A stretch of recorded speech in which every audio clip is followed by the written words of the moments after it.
오늘 국민의힘 국회의원 75분이 헌정질서 법치주의 수호 및 사회안정 그리고 국민통합을 위한 헌법 법률 양심에 따른 공정한 평의를 촉구하는 탄원서를 제출하고 그 탄원서의 내용을 여러분들께 말씀드리기로 했습니다.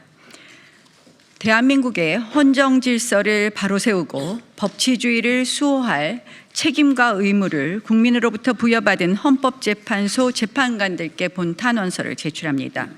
우리는 대한민국 국회의원으로서 그리고 헌법 질서를 수호해야 할 책무가 있는 국민의 대표로서 대통령 탄핵 심판과 관련하여 헌법재판소의 신중하고 공정한 판단을 촉구합니다. 우리는 오직 법치주의와 헌법 정신에 충실한 결정만이 극단적 국론 분열을 막고 국가적 위기를 극복할 수 있다는 점을 깊이 인식하고 있습니다.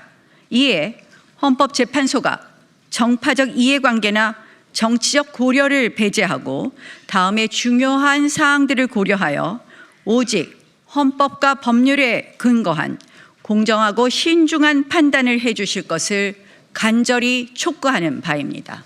첫째, 탄핵소추안의 절차적 하자입니다. 이번 윤석열 대통령 탄핵 심판은 탄핵소추안의 핵심이었던 내란죄가 빠졌음에도 별도의 국회 재의결 없이 탄핵 심판이 지속되고 있습니다. 내란죄는 탄핵소추안의 70% 이상을 차지하고 주요한 논거로 제시된 만큼 이를 삭제한 소추안은 본래의 것과 동일성이 유지되지 않습니다. 국회의 탄핵소추안 의결 당시 다수의 의원들이 내란죄를 포함한 원안을 전제로 표결을 진행하였으며 내란죄가 삭제된 후에는 이를 다시 논의해야 했음에도 불구하고 절차가 생략되었습니다. 실제로 당시 탄핵소추안에 찬성 표결을 한 국회의원들조차도 내란죄 철회에 대해 강하게 비판하고 재의결의 필요성을 강변한 바 있습니다.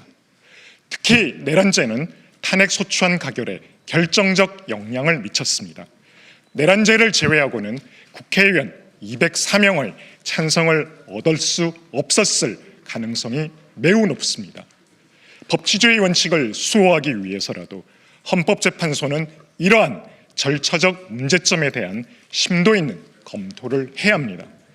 지금과 같은 탄핵소추 후 핵심 사유 변경, 제외의 선례를 남기는 것은 향후에도 전략적 탄핵소추의 길을 열어주는 것과 다름없으며 이는 헌정질서에 심각한 위협이 될 것입니다. 둘째, 헌법 및 법률 위반 여부의 불확실성입니다. 탄핵은 단순한 정치적 판단이 아니라 헌법과 법률에 대한 명확한 위반이 있을 경우에 한해 이루어져야 합니다. 그러나 이번 탄핵 심판에서 윤석열 대통령의 행위가 헌법 및 법률을 중대하게 위반하였는지에 대한 객관적 입증이 이루어지지 않았습니다. 증거 자료에 대한 면밀한 검토 없이 신속한 결론을 내릴 경우 법적 안정성과 절차적 정당성이 제외될 가능성이 매우 높습니다. 셋째, 정상적 국정 운영을 불가하게 한 거대 야당의 의회 독재입니다. 대한민국은 지금 자유민주주의의 근간이 흔들리는 엄중한 시기를 맞이하고 있습니다. 윤석열 대통령 취임 직후부터 178회에 달하는 대통령 퇴진운동과 대선 불복 시위, 29건의 무분별한 연쇄 탄핵, 26번의 정략 특검법 발의, 38번의 악의적 제2요구권 유도를 비롯한 입법 독재에 셀 수도 없는 갑질 청문회 강행, 일방 삭감, 예산 독재에 이르기까지 거대 야당의 의회 독재는 합의와 타협이라는 의회 민주주의의 기본 원칙마저 무시하고 있습니다. 넷째, 다수결 만능주의 헌법적 위험성과 국회 합의주의 원칙의 중요성입니다. 국회는 근본적으로 합의제 기구이며 의사결정 과정에서 합의 추구는 헌정 질서의 핵심입니다. 국회법을 살펴보면 합의라는 단어가 총 15회, 협의라는 단어가 55회나 등장합니다. 제57조의 2에서 안건조정위원회 구성 시 여야 합의를 요구하고 제85조에서는 의장의 위원회 회부 시 교섭단체 대표와의 협의를 명시하는 등 국회법 전반에 걸쳐 합의와 합의 원칙이 제도화되어 있습니다. 국회의장의 직권상정과 다수당의 날치기 법안 통과를 막는 일명 국회 선진화법이 2012년에 여야 합의로 통과된 건 그만큼 합의 정신이 국회법 취지에 부합하다는 것을 방증하는 것입니다. 국회 합의 문화는 불문헌법적 관습법에 해당합니다. 1987년 민주화 이후 30년 이상 지속된 국회의 합의 관행은 헌법재판소가 관습 헌법의 요건으로 제시한 장기적 관행, 법적 확신, 명료성, 향상성, 국민적 합의의 요소를 모두 충족합니다. 네, 실제로 나경원 의원실이 국회 사무처로부터 제출받은 자료에 따르면은 각 상임위와 소위 단계에서 이견이 있는데도 표결로 강행한 사례는 19대 국회 10건, 20대 국회 7건에 불과했습니다. 그러나 민주당과 야권이 약 180석의 거대 의석을 차지한 21대 국회에서는 64건, 22대 국회에서는 불과 9개월 만에 113건으로 급증했습니다. 이 추세라면 22대 국회 4년 임기 동안 500건 이상을 합의 없이 거대 야당이 단독 처리할 것으로 예상됩니다.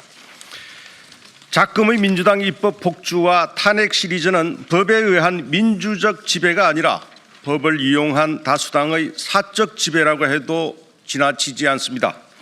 이견과 우려가 있는 안건들을 단순히 수적 우위만으로 곧바로 의결하는 것이 민주주의라면 대화와 타협, 합의와 협치가 왜 필요한 것이겠습니까?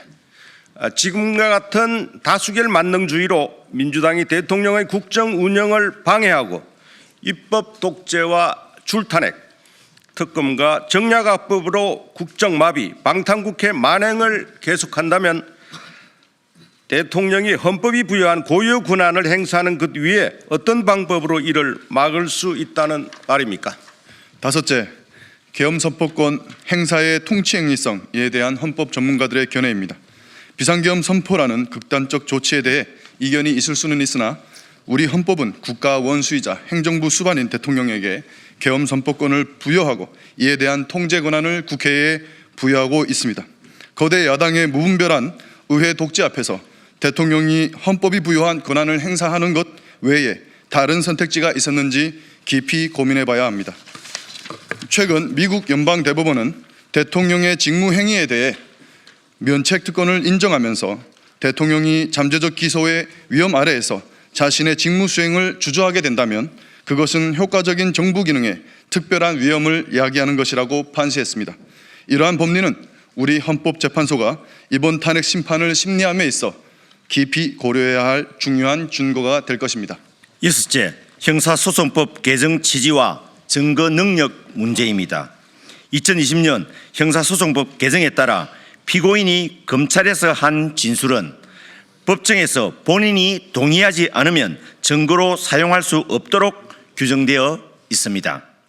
또한 헌법재판소법 제40조 제1항에서는 탄핵 심판의 경우 형사소송에 관한 법령을 준용하도록 하고 있습니다. 그럼에도 불구하고 헌법재판소는 형소법 개정 이전에 2017년 박근혜 전 대통령 탄핵 재판을 인용하며 개정된 형사소송법의 취지를 충분히 고려하지 않은 채 검찰 진술을 광범위하게 증거로 채택해 왔습니다. 헌법재판소가 형사재판의 기본 원칙을 고려하여 보다 신중한 판단을 해야 하는 사안입니다. 일곱째, 헌법재판소의 절차적 공정성과 법적 안정성 보호 필요성입니다. 일반 형사재판에서도 피고인의 방어권이 보장되지 않으면 공정성을 인정받기 어렵습니다. 헌법재판소가 대통령 탄핵 심판이라는 역사적인 결정을 내리면서 방어권 보장을 소홀히 한다면 국민적 신뢰를 받기 어려울 것입니다. 국정의 안정과 법치주의 원칙을 고려할 때 헌법재판소는 성급한 결정보다는 충분한 증거 검토와 심리를 거쳐야 합니다. 여덟째, 재판관 구성의 중립성 문제와 인권위원회의 권고, 국제사회의 우려입니다. 현재 헌법재판소 재판관들의 과거 행적과 발언, 가족관계 등으로 인해 공정성에 대한 국민적 우려가 제기되고 있는 상황입니다. 이러한 상황에서 국가인권위원회에서도 탄핵 심판의 절차적 공정성이 보장되지 않는 점을 지적하며 대통령의 방어권이 침해되고 있음을 공식적으로 경고하였습니다. 이는 헌법적 기본권 보장에도 위배되는 사항으로 헌법재판소는 이를 충분히 고려해야 합니다. 더욱이 이번 탄핵 사태는 국제적 관심사로도 확대되고 있습니다. 지난 2월 21일 미국 보수정치행동회의 연례 행사에서 트럼프 1기 행정부의 모스탄 전 국무부 국제형사사법대사는 미국은 한국의 민주주의 위기 상황에 주목하고 한미동맹 차원에서 윤 대통령의 합법적 지위 회복을 지원해야 한다고 강조했습니다. 이는 이번 탄핵 심판이 한미동맹과 대한민국의 국제적 위상에도 중요한 영향을 미칠 수 있음을 시사합니다. 미국을 비롯한 국제사회에서도 대한민국의 이번 대통령 탄핵 심판을 엄중히 주시하고 있는 만큼 헌법재판소의 이번 결정은 그 어느 때보다 엄격한 법리적 검토와 절차적 정당성을 갖춰야 할 것입니다. 특히 국가 안보와 통상 등 국익이 걸린 중대한 시기에 헌법재판소의 판단은 국민 통합과 사회 안정에 지대한 영향을 미칠 것입니다. 따라서 충분한 심리와 증거 검토를 통해 헌법과 법률에 충실한 공정한 판단이 이루어져야 합니다. 아홉째, 다수 공직자 탄핵 소추의 우선 심리 필요성, 국정 공백과 외교 마비 상태의 심각성입니다. 현재 한덕수 국무총리, 박성재 법무부 장관, 최재해 감사원장을 비롯한 다수 공직자들에 대한 탄핵 소추가 헌법재판소에 계류되어 있습니다. 이는 국가 행정체계의 근간을 흔드는 중대한 사태이며 대외 신인도에도 심각한 타격을 주고 있습니다. 특히 한덕수 국무총리의 탄핵 소추로 인한 직무정지는 국가 정상외교의 완전한 마비를 초래하고 있습니다. 트럼프 2기, 미국의 관세 부과 위협과 글로벌 통상 전쟁이 격화되는 엄중한 시기에 한덕수 대통령 권한대행 총리마저 직무를 수행할 수 없는 상황은 국익에 심각한 손실을 야기하고 있습니다. 최상목 대통령 권한대행이 대통령, 총리, 경제부총리, 중앙재난안전대책본부장까지 1인 4역을 하고 있지만 아직까지 주요국 정상들과의 전화통화도 어려운 상황으로 우리나라의 핵심 이익이 걸린 통상협상에서 제대로 된 대응을 할 수 없는 실정입니다. 따라서 헌법재판소는 대통령 탄핵소추 심리의 전제가 되는 한덕수 국무총리를 비롯한 다른 공직자들에 대한 탄핵소추를 우선적으로 심리하여 국정 공백을 최소화하는 방향으로 판단함으로써 국민 피해를 최소화하고 법치주의를 바로 세워야 합니다. 특히 국가 외교 역량의 핵심인 총리의 탄핵 심판은 더욱 시급히 처리돼야 하며 이를 통해 고조되는 통상 위기에 대한 정상급 외교 대응이 가능하도록 해야 할 것입니다. 열째, 조급한 결론이 초래할 국론 분열과 불복 사태에 대한 우려입니다. 탄핵 심판은 대한민국 헌정 질서에 지대한 영향을 미치는 사안입니다. 따라서 절차적 정당성과 국민적 신뢰가 무엇보다 중요합니다. 그렇게 헌법재판소의 결정에는 사소한 흠결도 있어서는 안 됩니다. 헌법과 법률을 초월해 이루어져서도 안 됩니다. 지금과 같이 헌법적, 법적 이견이 있고 법적, 절차적 흠결이 제기되는 상황에서 성급한 결론은 심각한 국론 분열과 대규모 불복운동으로 이어질 수 있습니다. 현재 탄핵 심판 과정에 대해 불신한다는 의견이 국민의 절반인 50%에 육박한다는 여론조사도 연이어 나오고 있습니다. 탄핵 심판이 절차적으로 충분한 검토와 공정한 심리를 거치지 않을 경우 사회적 신뢰를 확보하기 어려울 것입니다. 이번 탄핵 심판은 대통령 탄핵 여부를 넘어 대한민국 헌정사의 중대한 전환점이 될 것입니다. 우리나라가 법치주의의 근본 가치를 지켜나가며 헌법적 질서 속에서 국민 통합의 길을 걸을 수 있을지, 아니면 정쟁의 도구로 헌법과 법률 제도가 악용되는 탄핵공화국으로 전락할지를 결정짓는 역사적 분기점이 될 것입니다. 적법 절차와 법치주의 원칙 하에서 충분한 심리와 숙고 속의 결론이 나올 때에 국민들은 그 결정을 신뢰하고 승복할 수 있을 것입니다. 이번 탄핵은 대한민국의 헌정 질서와 법치주의의 중대한 시험대입니다. 헌법재판소는 헌법 위의 초헌법적 기구가 되어서는 안 될 것입니다.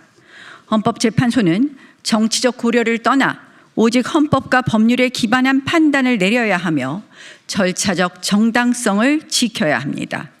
탄핵 소추안의 중대한 절차적 하자, 계엄 선포의 통치행위성 논쟁, 핵심 증거의 신빙성 문제, 방어권 보장의 미비 등을 종합적으로 고려하여 헌법과 법률 그리고 헌법재판 간의 양심에 따라 공정하고 신중한 판단이 이루어져야 합니다. 이에 헌법재판소가 탄핵 소추의 모든 쟁점을 헌법과 법률에 따라 공정하게 평의하여 우리 사회의 헌정 질서와 사회 안정 그리고 국민 통합에 기여하는 현명한 판단을 내려주실 것을 간절히 탄원합니다.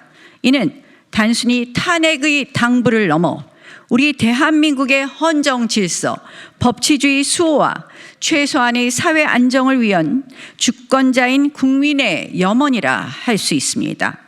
헌법재판소의 결정은 단순히 한 시대의 판단으로 끝나지 않을 것입니다. 그것은 대한민국 법치주의의 미래를 결정짓는 역사적 이정표가 될 것이며 후대의 역사는 반드시 이 결정의 의미를 엄중히 평가할 것입니다. 대한민국의 헌정 질서와 법치주의 그리고 국민 통합을 위한 길은 헌법재판소의 공정하고 균형 잡힌 판단에 달려 있습니다. 2025년 2월 28일 국민의힘 국회의원 나경원 외 75인 1동